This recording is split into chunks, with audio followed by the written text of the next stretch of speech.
আসসালামু আলাইকুম। Sweet Agrovet limited channel I কৃষি সংবাদে আমন্ত্রণ জানাচ্ছি আমি মোহাম্মদ রাইহান। এখনকার এই সংবাদ আয়োজন একই সঙ্গে চ্যানেল আই এর ইউটিউব চ্যানেল এবং চ্যানেল আই এর ওটিটি প্ল্যাটফর্ম আই স্ক্রিনে লাইভ স্ট্রিম হচ্ছে। নাটোরে শিম চাষে ব্যাপক লাভের মুখ দেখেছেন কৃষক। অনুকূল আবহাওয়ায় এবার শিমের ফলন ভালো হয়েছে। প্রতিমণ শিম 800 টাকা থেকে 850 টাকা দরে বিক্রি হচ্ছে। নাটোর প্রতিনিধি রেজাউল করিম রেজার তথ্য ও ভিডিও চিত্রে আলমুকসিদার রিপোর্ট। নাটোরে শীতকালীন সবজি সিম চাষ করে চাষিরা লাভবান হয়েছেন। অনুকূল আবহাওয়ায় ভালো দাম ও ভালো ফলন পেয়ে খুশি তারা। 20,000 টাকা খরচ হয়েছে, আল্লাহর রহমতের দোয়া। 70,000 টাকা বেচেছি, আরো 1.5 লাখ টাকা বেচতে পারবো। খেতে সেই সিম হয়েছে। টঙ্গি যে কালোটা করেছি, দাম ভালো। কৃষক বলছে 1 বিঘা সিম চাষ করে তাদের খরচ হয়েছে 20,000 টাকা।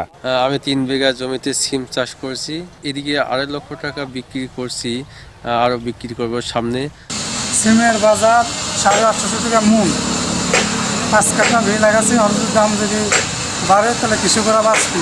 শুধুমাত্র নাটোর সদর উপজেলায় 140 হেক্টর জমিতে সিম চাষ হয়েছে বলছেন কৃষি বিভাগ। 10 হেক্টর জমিতে আবাদ কর্তন হয়েছে এবং ফলন মোটামুটি ভালো। 18 মেট্রিক টন পার হেক্টর প্রতি আমাদের ফলন পাওয়া যাচ্ছে। আমরা সেক্স ফেরোমন ফাঁদ, ইয়েলো ট্র্যাপ, জৈব বালাইনাশক এগুলো দিয়ে থাকছি এবং ব্যবহারের জন্য উদ্বুদ্ধ করে আসছি। আগামী মৌসুমেও সিম চাষের পরিধি আরও বাড়বে বলে মনে করছেন কৃষি সংশ্লিষ্টরা। আল মুকসিদ, চ্যানেল আই।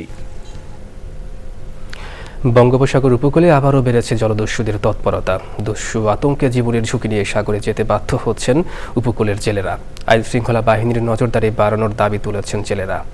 বরগুনা থেকে মোহাম্মদ রাসেলের পাঠানো তথ্য ভিডিও চিত্র রিপোর্ট করছেন জহির মুন্না। জীবিকার তাগিদে প্রতিদিন সাগরে নামা জেলেদের কাছে আবারও ফিরে এসেছে জলদস্যু আতঙ্ক।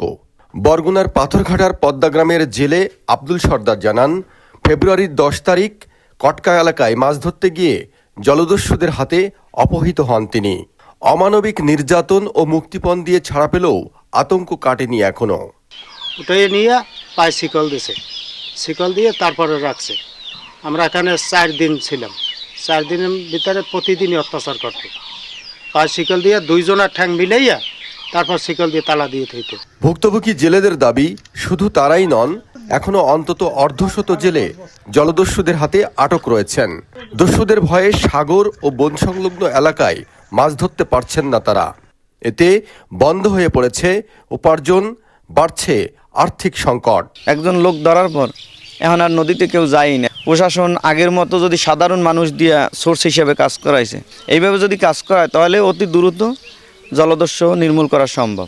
জেলেদের নিরাপত্তা নিশ্চিত করতে জলদস্যু দমনে অভিযান জোরদারের আশ্বাস দিয়েছে পুলিশ প্রশাসন।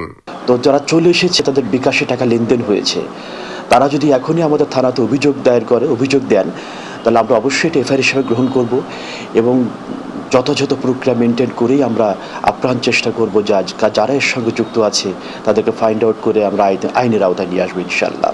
সুন্দরবনের সৌন্দর্যের আড়ালে লুকিয়ে থাকা এই দস্যু আতঙ্ক থেকে স্থায়ীভাবে মুক্তি চান স্থানীয় জেলেরা। Zahir Munna, channel I. Sweet Agrovet limited channel I কৃষি সংবাদের আজকের আয়োজনে পর্যন্ত। পরবর্তী সংবাদ আয়োজনে আমন্ত্রণ জানিয়ে শেষ করছি। ধন্যবাদ সবাইকে।